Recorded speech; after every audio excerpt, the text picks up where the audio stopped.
Merci. Alors, bonsoir tout le monde. Alors, ce soir, donc... oui, pardon. Merci. Donc, ce soir, c'est une réunion extraordinaire. Il y a un seul sujet. C'est le dossier d'habitation abordable Sutton, qui a une conclusion positive après plus de 12 ans, probablement, de travaux, d'études et surtout de résilience. Alors donc, ce soir, nous avons un quorum actuellement pour 4 personnes. Et donc, il y a 2 conseillers, conseillères qui sont à Québec actuellement dans un congrès. Il manque un conseiller qui devrait être présent. Donc, on va quand même débuter puisque nous avons un quorum. Alors, l'ouverture de la séance, qui propose l'ouverture de la séance? Marc-André et Marie-Josée. Alors, l'ordre du jour, donc vous avez vu l'ordre du jour. Il y a seulement les différents points sur habitation abordable Sutton. Donc, qui propose l'adoption? Et Linda est secondée par Marc-André. Donc, habitation abordable Sutton. Je pense Monsieur le maire, 3.1 oui. Rapidement, qui est l'adoption du PV pardon. du 1er mars. Oui, tout à fait. Donc, même s'il nous manque 3 conseillers, conseillères à l'heure actuelle, qui proposent l'adoption du procès-verbal de la dernière réunion du conseil le 1er mars dernier. Alors, Marie-Josée est secondée par Marc-André. Donc, c'est approuvé. Et ça nous amène au point 7.1, qui est l'amendement à la résolution pour la participation de la Ville au projet des habitations abordables Sutton dans le cadre du programme Accès Logis. Alors, voilà notre conseiller.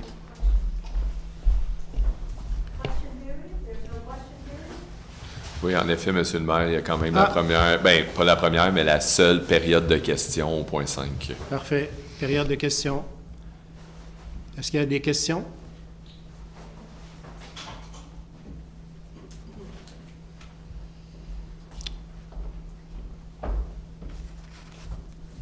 Yes, I have a question.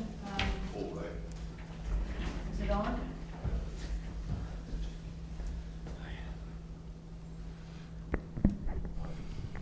Okay. My name's Ann Dyer. I have a question that starts based on the interview that Ken Hill and the mayor gave to the radio station in Knowlton this week. And first of all, I'm wondering why we have not had any updates from the president of Accès Logis, especially given that we citizens are the conduit and the payers of the majority of the money. One way or another, it's our tax money, whether it comes from Quebec or Ottawa or Sutton's tax accounts. We're paying the bill. So I'm wondering, after all these years, why we've had no progress updates, no formal updates. And when I have attempted to ask questions to Mr. Hill, who seemed very loquacious on the radio station, I cannot get a single answer out of Mr. Hill, okay, about the project. Now, in listening to this interview, I noticed that he was talking about a material change of the setup of this apartment building, that on this mortgage, which has a 20% interest rate, I might point out, he says, there's a mortgage to repay over the years by the tenants, because we will be going towards a co-op habitation and not a non-profit organization where the people that are there are just renting apartments. They'll be part of the project themselves. Now, they'll act like co-owners. Now, this is getting further and further away from the original project, and don't get me wrong, I'm happy to see some affordable apartments for Sutton's lower paid employees, okay? I would like to know, what is this all about? He also mentioned that in May he would have a meeting and he would propose to see if people want to change it to a co-op. Now by that time, especially with this additional money, I don't know how much it is, but we're getting up there, they will have many, many millions of dollars handed over to them, and they are being handed over on the original premise, which was a nonprofit that will rent apartments. And they will have to figure out, and in conjunction with SHQ, to have the appropriate rents so that they get the appropriate subsidies, okay? I would like to know, what is this proposal to change the structure all about? And certainly Sutton should be involved in it, because Mr. Hill told me himself that Sutton is a financial partner with Haas, okay? So what does Sutton say about this change of structure? And shouldn't the Sutton citizens, the Sutton taxpayers, be consulted on it suddenly changing to some kind of co-op? Is it going to be an ownership co-op, a rental co-op? What is this all about? Because there's a page of text that Mr. Hill was saying, first time I've heard of it, and I think it's not quite right that the first time anyone hears it is on a little radio station. That's very irregular that that's going on. So I would like to know what is the town of Sutton going to do when they decide to change the rules? First question. Secondly, we're going to get some more money funneled through the town. Fine. Is the town eventually going to produce a clear summary, line by line, what money is coming in from whom? Because I tried to do one using all sorts of press releases, minutes from meetings, this, that, and the other, and it's pretty confusing. You really end up saying, okay, well, they gave us this much money, but then we're going to funnel it through, and oh yeah, we're going to put 200,000. It's very confusing, and I don't think that's appropriate when you're getting this large amount of money. So I would like to know, when is the town going to give the tax base this? And if they decide to change the structure into some kind of co-op, what happens to the current tax burden on the Sutton citizens? Because this project, however beneficial it may be, it does represent a significant tax burden on the rest of us, okay? And for instance, the 370,000 tax holiday that was used as a number, can you confirm how that was calculated? Because if that was calculated on the original $3 million project, well, it's going to turn into 800,000 to $1 million if the project reaches the 8.3 that the mayor quoted in October. That's going to be an $800,000 tax holiday that the rest of us are going to have to make up to service these apartments. So, you know, there are a lot of outstanding things here. This project is rolling along with basically the people who are going to pay the bill having no information. And it does not mean that we don't think that ultimately it's a good project, but I think that after 11 or 12 years, and I've been watching from the beginning, okay, it's not satisfactory. And as a taxpayer, I'm not satisfied at all, okay? And you may not be able to give me these answers tonight, probably not, but these are the things that, especially based on this interview, this has opened up a whole lot more questions. And I would like a commitment that you're going to make some answers available to us, and that Mr. Hill will start becoming a little more forthcoming with this. Okay? Thank you. Thank you. I'll try to answer your questions. First part of your question about the structure, I'm not aware. I didn't listen to the program. Yeah, I wasn't Listen. Can I answer you? No, I'm just saying. I'll let you talk. Let me try to answer your question. Excuse me, I'm not being rude. What I would like to explain to you is that from the interview, the structure of the interview, it wasn't clear if you were sitting beside Mr. Hill or not. No. Okay. No, not at all. Okay. Not at all. I did the interview with the journalist after she spoke with Mr. Hill. Okay. So let me finish, please. So, first of all, personally, I'm not aware of any changes in the structure of the company. That's the first time I hear about it. I didn't listen to Mr. Hill's interview, so I'm not aware. As a matter of fact, I mean, all the decision on the structure and all, I mean, it's related to Habitation Abordable Sutton. This is a project that is managed by Habitation Abordable Sutton. Obviously, we'll ask questions to Mr. Hill when we see him. But tonight, the decision that we have to make tonight is not related to the structure of it. It's just related to the commitment that the city has taken for the last whatever number of years. So again, we'll ask questions about it, but I mean, it's internal management to Habitation Abordable Sutton, first of all. Trying to get the numbers, and I was going to give the numbers tonight because there can be a lot of confusion about the numbers, especially if you had the article in the guide. You know, it says here that the city of Sutton will invest 5.1 million, and that's not true, obviously. But then it says after that, provenant d'entente avec la SHQ et le ministère des Affaires municipales et de l'Habitation. So I will give you the numbers exactly as we have them today. The 5.1 million is right in terms of the commitment. It's 5,085,083, the exact number. And this number, and I will ventilate every part of this number. The biggest part of that amount, and the biggest part being 4,376,772, okay, comes from 3 grants. It's 3 grants.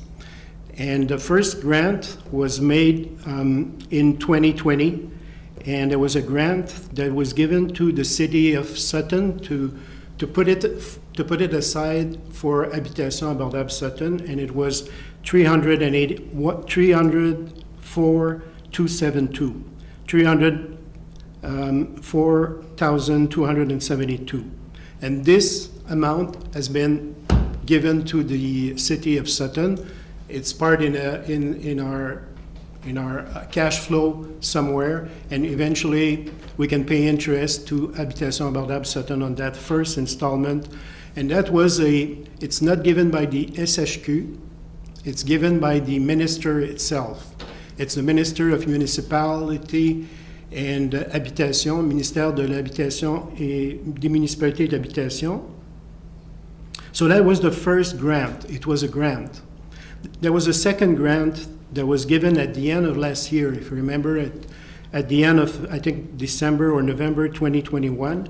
And that time, it was another grant, but it was a $447,500, $447,500, and this amount has been given to the city, put aside again with the other $304,000 that was given in 2020. And then this year, there was a big amount. There was a surprise, in fact, that was handed to us. It's $3,625,000, $3.625 million. This amount we haven't received yet. We will receive it from, again, the minister. So the total of these amounts is $4,376,772. This is given by the ministry. It's not the SHQ. It's the ministry who gives it to the city of Sutton. So what's then the delta between the 5.1 or the 5,085,083? The delta is 708,311, 708,311, and this is the part of the city of Sutton. But then you have to figure out that there is 2 parts in that amount. The first part is cash, and the other part is non-cash. The cash part is, first of all, the first part was when we bought and gave away the field, the lot, and that part was $101,000, $101,000. The second part was there is a lot of expenses due to this lot. It's $37,000. So if you add that up, it's $138,000 plus 200,000. And that 200,000, if you were present at one of the meetings of the council, we agreed in order to close financing for HIS to put forward another 200 grand.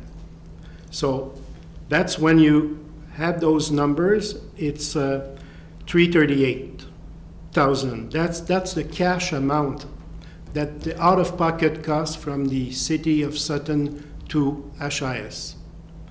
Then the other part is the number that you were referring to. It's 373.11. That's the exemption. That's a tax exemption, but that's not cash. It's just revenues that we won't get. You know, it's revenues that it's an opportunity cost, and as a matter of fact, it's costs that we won't get from the apartments, the municipal taxes, and this is the exemption that we gave in order to help finance this project. So when you look at it, the non-cash item is really the biggest part of that amount. It's 52% of the amount. So those are the numbers. The exemption probably will change, because if the total cost of the buildings are higher, obviously it's going to change the. But at the same time, I mean, yeah. If you want, the tax exemption will stay the same, so it will stay 370,000. The only thing at the end is for the habitation abordable Sutton. I don't know if they have to pay. I say nothing. I don't know, like $10,000 every year in tax. So 370 divided by 25 is giving something, I don't know, like 15,000 probably. And so if they have to pay before for the evaluation or something like $15,000 in tax, they will have all the taxes will be credited because it was the same amount. So right now, probably the evaluation would be more than that. So if they have, I don't know, like $20,000 of taxes every year, the credit will still be $15,000 every year. So they will have to pay $5,000. So that's the only difference. So the amount for the town is staying the same. Okay, so I understand that the delta will be covered by the company or the HIS company. Okay, so this is the reality. This is and as a matter of fact, I mean, one of my personal comments is, as long as you wait to build something, it costs you more, and that's the major point of these projects and other projects that we have here in Sutton. As more as we wait, we pay more for. That's true for roads. That's true for pipes. That's true for buildings and all. And that cost could have been reduced a lot if that project would have gone before. Yep. Just as a matter of transparency, as much as anything else, Mr. Dye, if you may recall that I was on the board of HIS previously, and I was there at a period of time when the board underwent very, very lengthy discussions about what would be the best model for management going forward, an OBNL or a co-op. And after, as I said, very, very long discussions with a lot of very expert input, we came to the conclusion, the board at that time came to the conclusion that the cooperative model was actually much more effective. I think I can clearly say that in terms of the basic nature of the project, meaning affordable housing at market rates, at a rate below that of the market average, that completely remains true. The fact that up to, I forget the percentage, so don't quote me, but I think like up to 80% or maybe 70% will be subject to the PSL supplément au loyer. So all of that stays the same. But a very important point was that going to a cooperative model meant that the tenants therefore become involved in the management of the building, which was a way, in fact, of keeping costs down, which also helped keep rents down. It's not for me to go any further. Obviously, I'm not on the board now, and I'm sure Mr. Hill will address that. But certainly, because I was a person on the board at that time, I'm very happy to say I voted in favour of that move to a cooperative model. And I remember the press release. I think it was in 2020, and it stated the interest of the people to create a cooperative to take over and manage the project. So that does change the setup, the structure, the role of the project, and that's why I'm just questioning. That's a big change. So where does the town stand on that? Because it at this point it's an OBNL, and the board is to manage it, and the people come and pay rent, and if they're eligible, they get a subsidy. Okay, and that's fine. But the change to a rental cooperative is a material change, and I just wonder. But it hasn't. But Ms. Dyer, it hasn't been made. It hasn't been made yet. But so, if they do it, what will the town do? If we'll see. But to date, I mean, it's still a non-profit organization. Okay. So let's wait and see. We'll just ask Mr. Hill about the changes or the potential changes and the impact of it. Okay. Yeah. So I guess we can go to the 7.1. I guess that I've explained a lot the numbers of this project. So the project is to, yep. Peut-être vous pouvez retourner en français, Monsieur le maire. En français? Parfait. Oui. OK. C'est pas pour I don't want to be rude to Mrs. Dyer, but for people watching, I think that's expectation. OK. Donc, en français, je vais expliquer un peu. D'abord, je vais commencer par vous dire que ce projet-là, ça fait 12 ans qu'on attend après ce projet-là.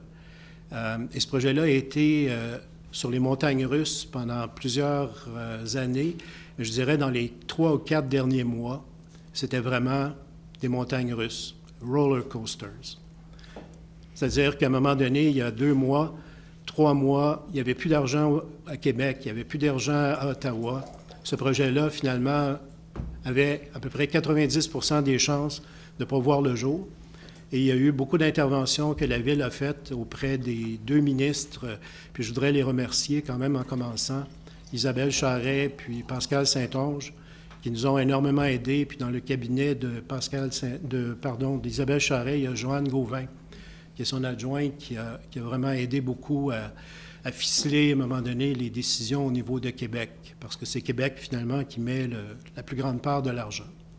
Alors donc, ce que je vais expliquer, c'est que je voulais aussi essayer de clarifier la situation au niveau financement, parce qu'il est facile de faire la désinformation. Là, dans le guide, entre autres, on parlait de la construction de logements abordables, on parlait que c'est la Ville de Sutton qui finance 5,1 millions. Or, c'est pas vrai comme tel. Directement, on n'est qu'un conduit, en fait, pour l'argent qui part du gouvernement du Québec. Alors, pour vous expliquer le 5,1 millions, d'où il vient ce 5,1 millions-là, c'est qu'il y a eu 3 contributions dans 3 années différentes. Première année, en 2020, nous avons reçu, la Ville, une subvention, non pas de la SHQ. Les 3 subventions viennent de la ministre comme telle des Affaires municipales et de l'habitation. Donc, on a eu en 2020 une première, c'est l'administration de M. Lafrance qui a eu 304 272 $. Ça a déjà été versé, donc, à la Ville. La Ville isole ces montants-là dans son compte bancaire. Et donc, ça a été le premier versement en 2020. Il y a eu un autre versement en 2021, l'an dernier, au mois de novembre, je pense, ou décembre, avant Noël. On a eu un cadeau, dans le fond aussi, de la ministre de 447 500 $. Et cette année, ce montant-là de 447 500 a été versé, effectivement. Donc, c'est environ 780 000 $ qui est dans notre compte de banque actuellement, qui est réservé à Habitation abordable Sutton et à rien d'autre.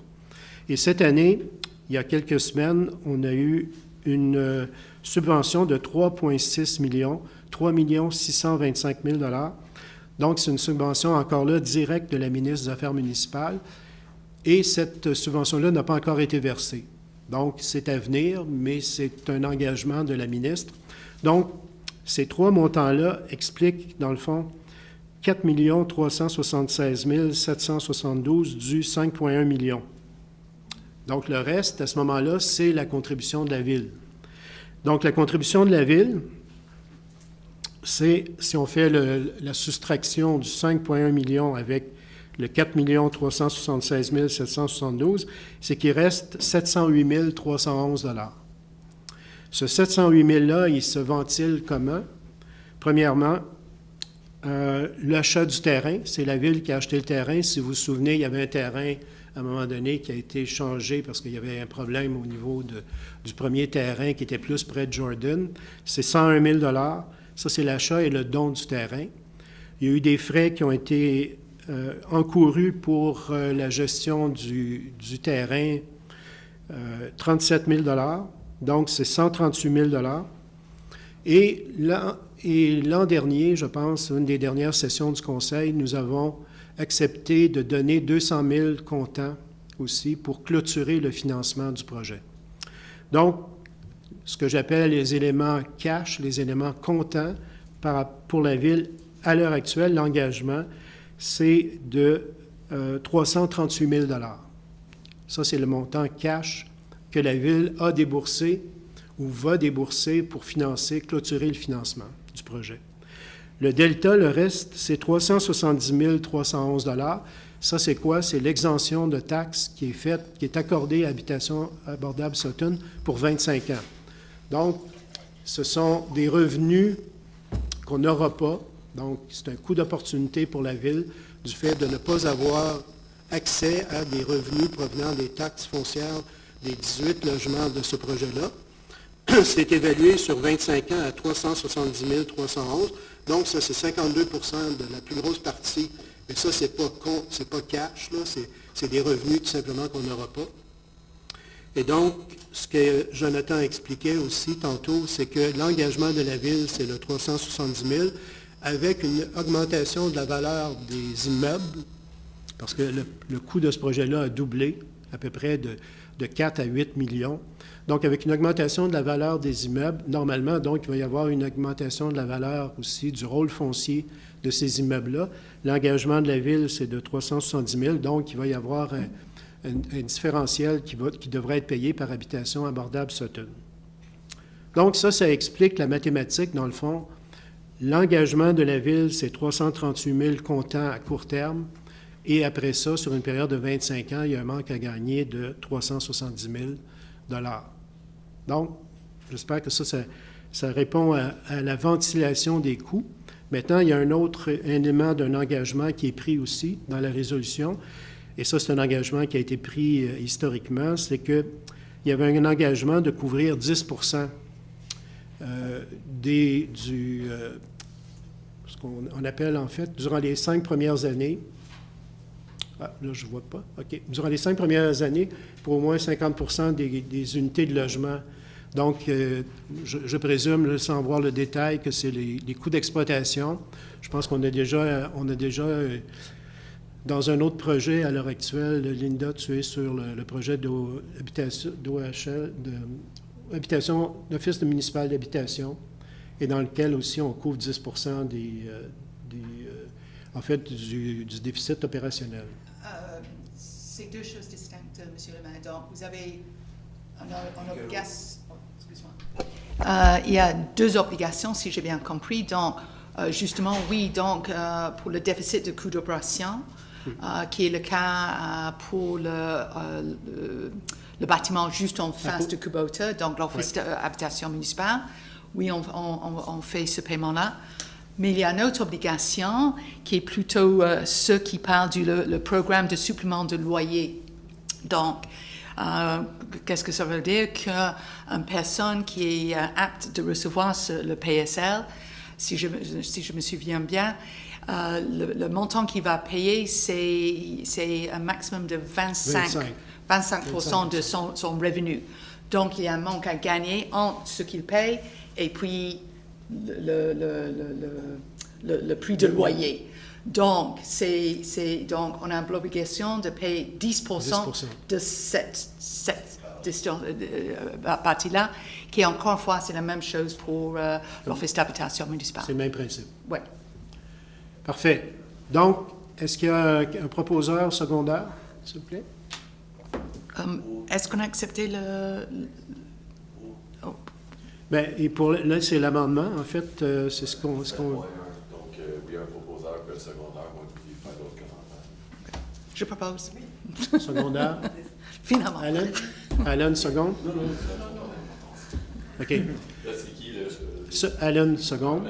Est-ce qu'il y a d'autres commentaires des élus sur le sujet? Félicitations à Linda. Oh non, mais non, c'est sûr, tu le sais. Et à tous les gens qui t'ont accompagné là-dedans.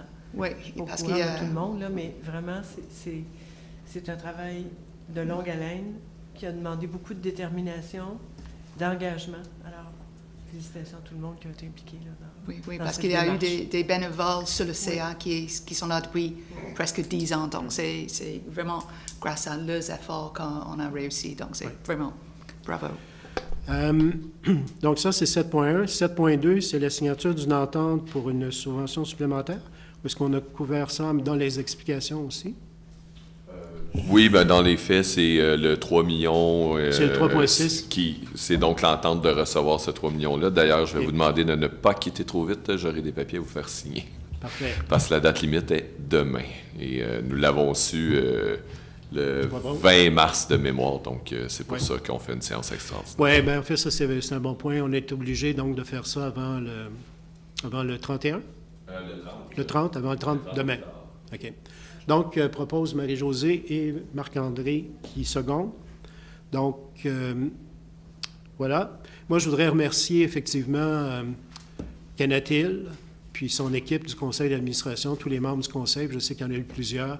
Puis je pense qu'il y a Daphné Poirier actuellement qui s'en occupe beaucoup, entre autres, du projet. Donc, puis j'espère que, en fait, puis je l'ai dit dans le texte aussi, c'est que on a une stratégie de développement de projets immobiliers abordables à Sutton. Puis ça, je pense que c'est le premier volet. Enfin, on peut dire que ce projet-là va aller de l'avant. Si vous avez vu, là, il y a une pelle mécanique qui est là sur le site actuellement, là, qui est prête à creuser finalement les fondations, enfin. Mais on va présenter aussi la semaine prochaine, bientôt, le projet du Vieux Verger aussi, dans lequel on va présenter des projets abordables. On a plusieurs projets, dans le fond, pour essayer de développer du logement abordable. Puis je pense que le conseil ici est vraiment heureux de voir que la stratégie se met en place, que là, on va essayer. Donc, la partie du logement social est acquise. Maintenant, on va travailler sur du logement abordable, puis essayer de développer un Sutton harmonieux pour tous. Donc, merci beaucoup à tout le monde, puis merci à votre présence. Ça va me prendre quelqu'un pour, je pense que c'est la fin de la réunion, pour qui propose seconde? Marc-André et Alan. Donc, la réunion est terminée. Merci beaucoup. Merci de votre présence.